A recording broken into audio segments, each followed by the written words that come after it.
Welcome to another great edition of Beacons of Light. Joining me today is Diane Berry and Lynn Bradley. Welcome to the show.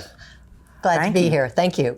Well, we're super excited that you are here because y'all have been volunteers with St. Vincent de Paul through a great group here locally. I'm going to let you tell everybody in the watching audience about the group and some of the things. But interestingly enough, we ran into the parking lot recently, right before Easter, and I think somebody here played the Easter Bunny. Is that correct? So tell me, we run 2 shelters for women and children and families, and tell me what I saw that day. Y'all were dragging in all kinds of Easter stuff. Well, there were many quotarians. That is the club that sort of went for this and have been doing it for more than 20 years in the community. So it's one that's well loved. But we were gathering our baskets that we had for the individual children. And this year, for the first time, we were allowed to do a party on site. And we were so excited because it was coming on the heels of COVID. And in my own life, I'm thinking, being locked down, I didn't like it. Think what it must be like if I'm in a shelter. And so we waited, and very fortunately, we were given approval, so we were proceeding to create a party on site. And with a small group of people, we had the most wonderful day I can imagine. If the children only had half as much fun as I did, it was successful. But then Diane dressed as a bunny, so she could all hands on deck for the bunny. It's a great experience. Yeah, it was. Yeah, it was, and it was especially nice this year because we've given Easter baskets every year, but we just drop them off. And to see the children and to know that they enjoyed them was very nice for us. And to me, it's always impressive because it's such a strong thing to see people. You're an architect by in your professional life, coming in and seeing somebody that may have hit a very difficult time in their life. The message to them is, Lynn cares, Diane cares, and they feel that, don't they? I would hope so. Yeah, that was, and we feel it. There's a great deal of joy when you can witness that and work with people. My passion is Habitat for Humanity, and being able to work with those families each Saturday or each volunteer day, it's so much greater than just giving dollars for a sink or a stove. It's being able to work with people. It's just so rewarding. And isn't that something that the community as a whole, whether we are still, active in our professional lives or we're retired, that should be a focus. What can I do for somebody that may not be as blessed, huh? And I think God gives us lots of opportunities. We just have to listen.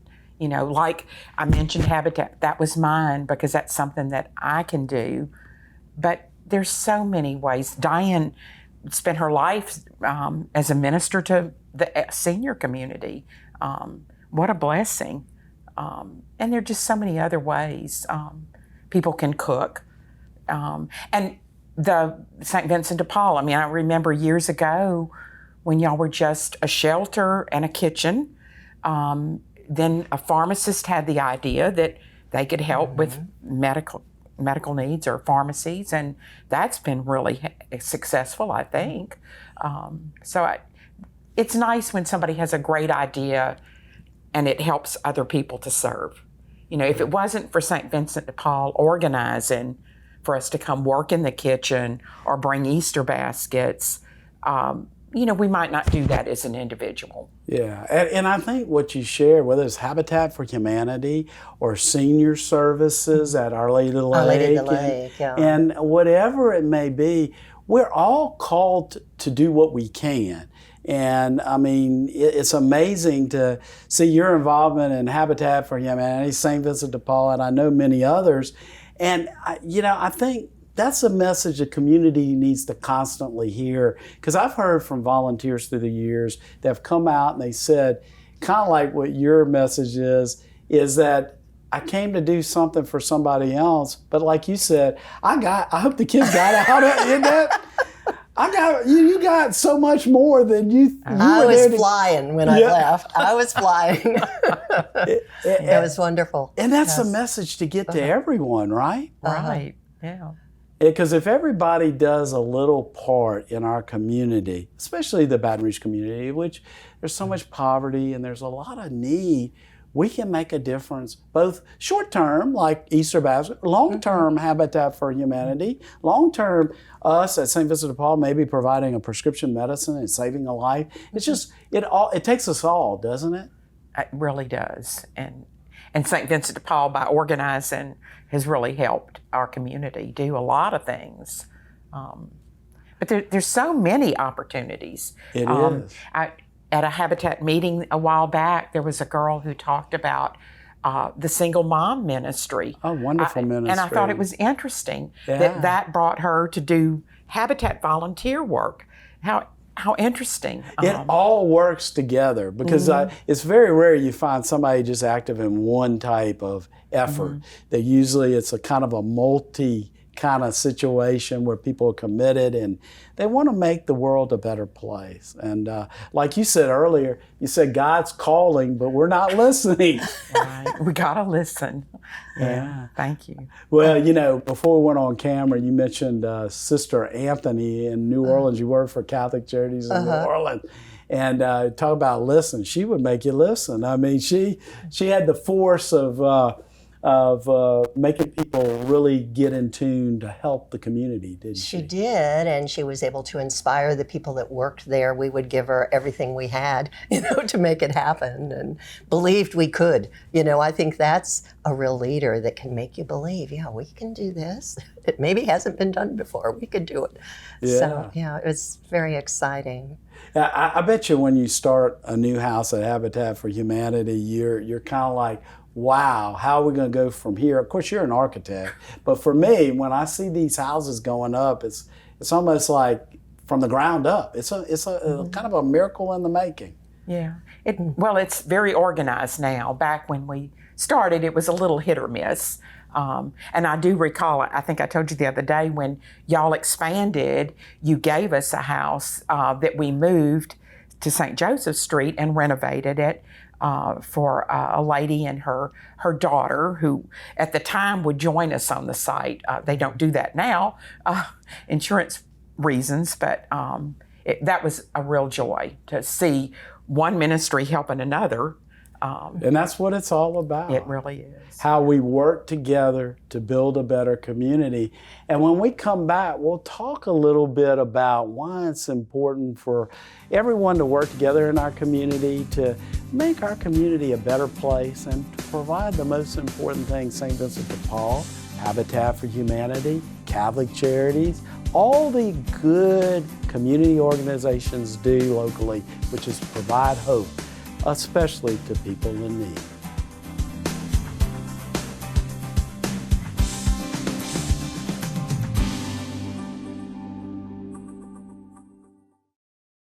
For over 20 years, the St. Vincent de Paul Community Pharmacy has served our area. We provide prescription medicines for those who have nowhere to turn for this most basic healthcare need. Please, if you need your medicine or you know a family member that needs their medicine, contact us. Kay, how can they get in touch? 383-7450. Give us a call today and spread the word so that we can ensure no one goes without their prescription medication.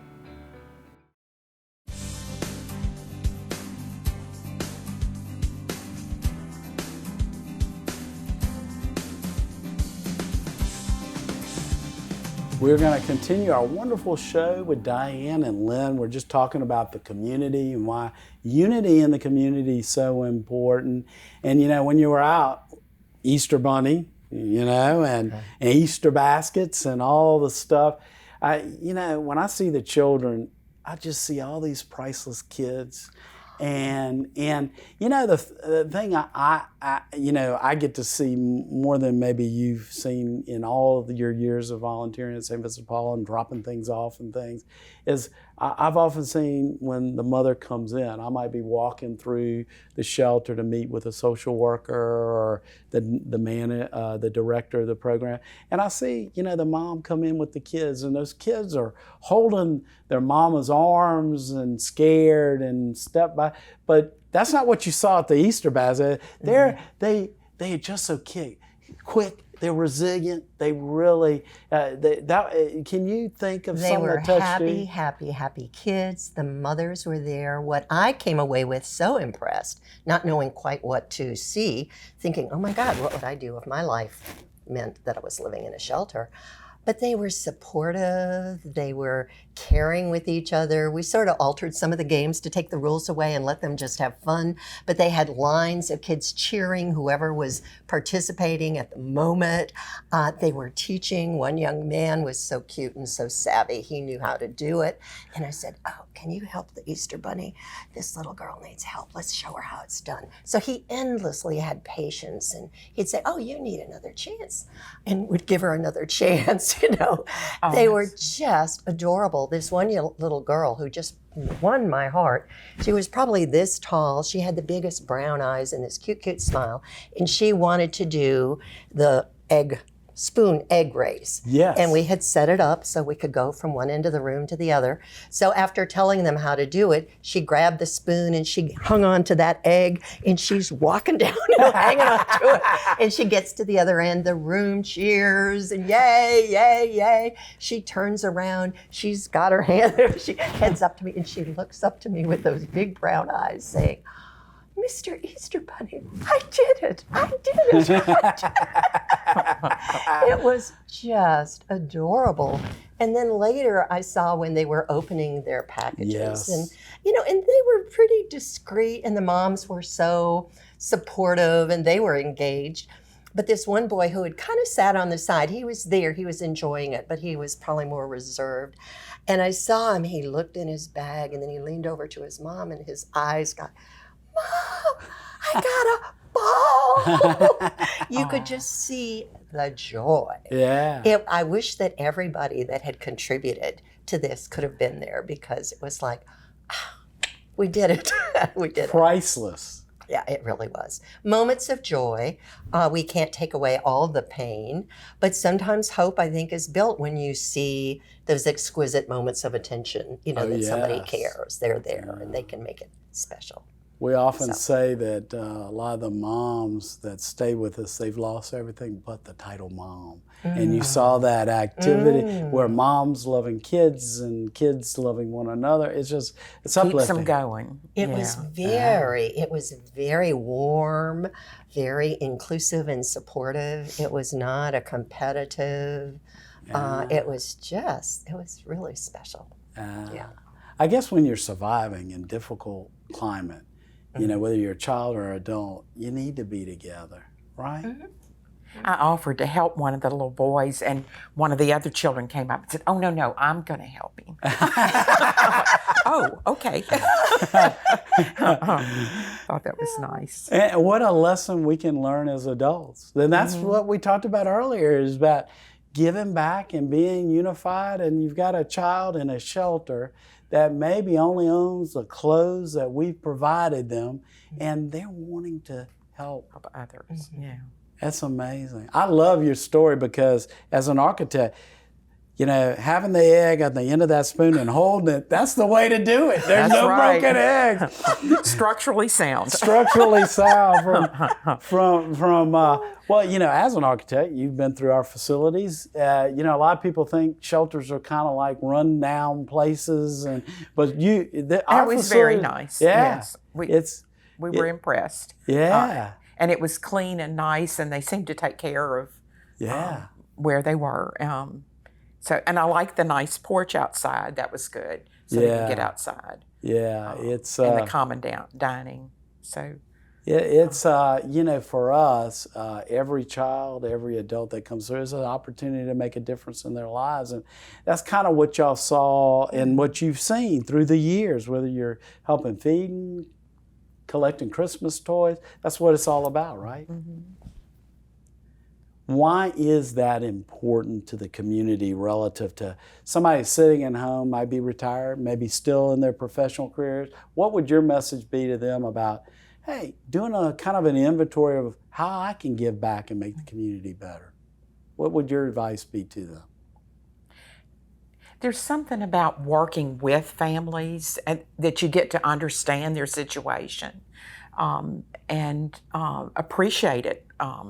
And you have a bigger heart when you're there with them and understand where they're coming from, if that makes sense. Oh, it makes perfect sense.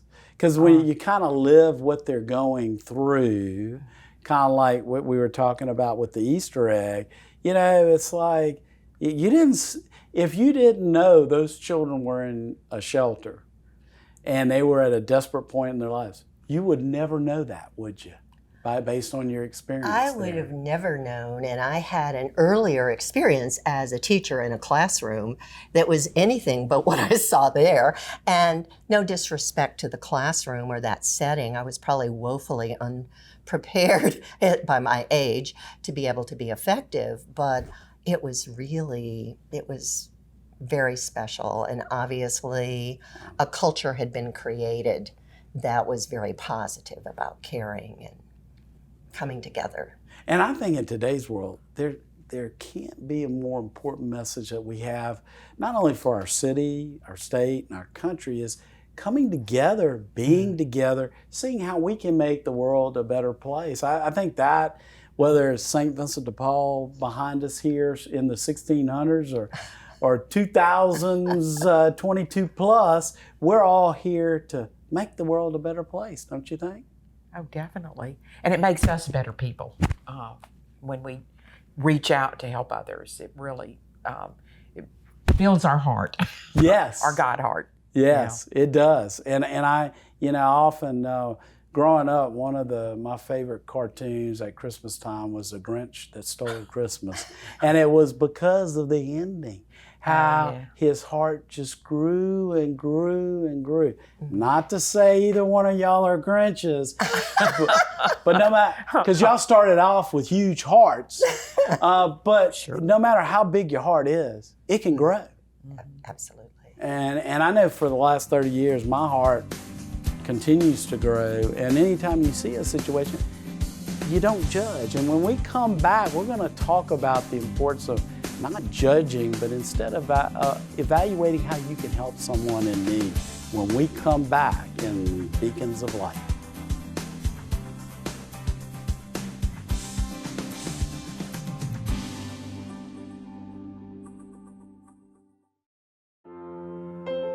The Society of St. Vincent de Paul's first cookbook, Taste and See, is the gift which helps share the goodness of the Lord with those most in need.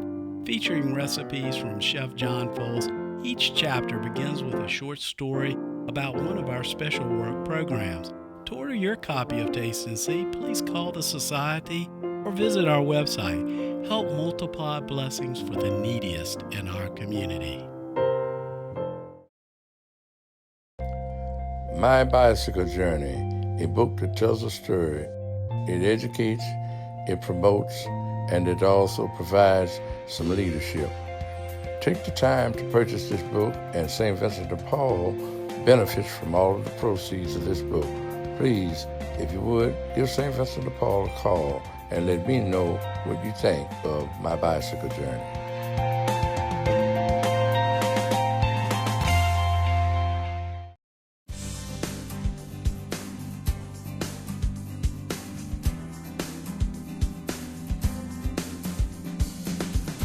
Welcome back. We're about to talk about why it's important not to judge someone in need, but instead evaluate how we can help. A very wise volunteer many years ago, still active in the society, told me that. And it's a lesson to learn when we go to a homeless shelter or we visit someone in their home or they come for a meal. It's not our job to judge why they're in a situation of homelessness or they're experiencing poverty. It's what can we do to help? What would y'all say to that philosophy of evaluating how we can help? Goodness, I think we all have that sin of trying to judge people, and we just have to turn it off, and try to listen to where they are in life, because we don't understand just when we first meet someone what their situation is and what their needs are. So yeah, it is a sin that we have to fight all the time, and I think all of us do. But it's so rewarding when we can open up and listen to what people need and how we can help. There's so many opportunities. We talked about St. Vincent de Paul and Habitat and the meals and the shelter, and there's a group of ladies at my church who were doing blankets for the Children's Advocacy Center and toys for those kids, and blankets for the nursing home. And there's a deacon in our church who puts together book bags for kids at the barber shops, in between getting their hair cut, giving them something to do. So there's so many opportunities that people can pick and choose what they enjoy doing, and be able to help somebody.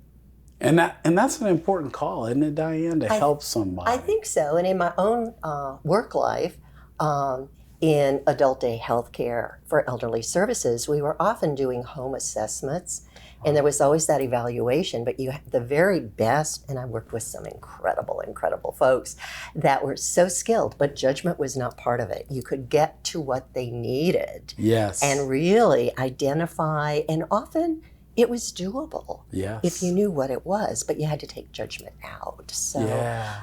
Even as a volunteer, we can learn from those very skilled professionals how important it is that judgment is not in it. You go in looking with what you know, whatever level of skill you have, to make a difference. Exactly. And that creates the magic. And that is exactly right. It is the magic. Before we tape this last segment of our show today, I said, really, I believe that judgment's with God. It's and like you said so wisely, Lynn, that we need to step away from the judgments. Mm-hmm. We need to really try to say, well, what can we do to help that person, that child, that person in need? How can we make the world a better place? And for me, that's what hope is all about. And I can tell that both of y'all, whether it's Habitat, St. Vincent de Paul, whatever the case may be, when y'all came in to do something good, you got back so much more. It's almost like your internal bank accounts got a big deposit. Right? Mm-hmm. Yes. We get far more out of it. And in the course of my 30 years at St. Vincent de Paul, that's what I constantly hear is volunteers saying, I went to give, but I got back so much more than I could ever get. Because it really, in a lot of ways, doesn't it make you count the blessings in your life more so than maybe, Absolutely. I every day feel like, oh my God, how did I have such a good life? I need to be making a difference here. And I think I got that from a early training from parents that, you have to give back to your community, to people that have less. So. And then, I always, when I go speak to the children, in schools, whether it be public or Catholic or other private schools here locally, I always say, do an inventory of your blessings, things that you're thankful for in your life. And from that inventory, think about how you can share that gift, whether, like you said, you're very involved in Habitat for Humanity, you're an architect, you take that gift and you share it with others. That's important to kind of think about, how can I make a better place with the talents that I have? Yeah. I think it's important not to think that the talent has to be big. Right. It can be very little. And I think of one of my earliest volunteer experiences in the Midwest in a small town. And I was with a group of young adults, and it was faith-driven. And to make a difference, we were going to go and dig this trench that would connect the house without plumbing to the county sewer line. It's not a parish. Yeah. And then we had created or connected with a plumber who would do the skilled work. But it was the combination of everything. Yes. You know, the making of the sandwiches, the coming with the shovels, the digging. I could dig. You know? And we all left feeling like we were a piece of that solution. So the skill all the way up to plumbing, which is, oh my goodness, if you have that skill, you can do anything. Right. But it's important to know there is something that everybody has to offer. They can make a difference. Yeah, you don't have to be an architect to be a And that's volunteer that's no disservice. Habitat for Humanity. No, and that we tell didn't sound people like I was all the saying time, that, you don't but- have to know how to do anything. They've got people to help work with you, and it's a lot of fun. It's fun too to see a volunteer come one Saturday and get hooked and come back the next and the following because they enjoy it. But that's just one thing. You know, a lot of people aren't into construction. Right. So, you know, those that are into cooking can certainly do that, or the sewing group that at our church. I was able to paint. Yeah. I'm a good painter. Yeah. Quota Clubbers come out and help doing that. We are able, with and me. they teach us, you know, so you're right. They do give you the opportunity to learn a new skill, which is important. It is important that we all take that inventory, and, you know, I think I try to do the best I can with the extra time I have, but I don't think you want me with a hammer, Lynn. I'm like, remember that old show with Tim Allen and Home Improvement? Oh, yeah. When I pick up hammers and stuff at home, I think about the emergency room because I've visited several times. Oh, no. You know, but whether it's something difficult like Habitat for Humanity, or simple as preparing a meal at St. Vincent de Paul, or all the other great charities, you know, we all can make a difference. And, you know, y'all both, thank you. And I'm so thankful I ran into you. We're almost about to conclude the show, but I ran into you and y'all were, it sounds like you were more excited when you finished the Easter festivities at St. Vincent de Paul than when you started. But they were fired up. I mean, it was like, the Easter Bunny's coming and he gonna make a difference. And that sounds like the experience you got. Diane, Lynn, thank you for being on the show, but most importantly, thanks for giving of yourself to our community and making it a better place for people in need. If you're interested in helping St. Vincent de Paul, volunteering, making a difference, visit us on our website at svdpbr.org. We'll see you again next week on Beacons of Light.